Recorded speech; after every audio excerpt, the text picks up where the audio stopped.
Man novada domas vārdā apsteigt novada 10 gadu svinību jubilejā, pilsētas 20 gadu un arī vasaras svētkos.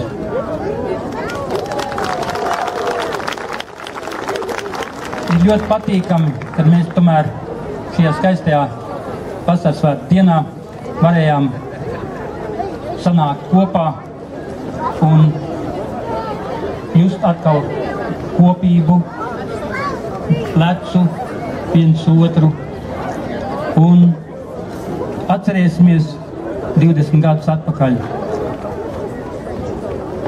Man ir prieks, kad 20 gadus atpakaļ tiem deputātiem bija drosme un pieņēma lēmumu, kad mūsu Brocēni kļūst par pilsētu. Tā ir viena no daudzām Kurzemes mazpilsētiņām. Un, ja mēs tā paskatāmies apkārt, viņi tik tiešām ļoti skaisti. Un kas būtu šī pilsēta? Tas būtu tikai nosaukums. Bez jums.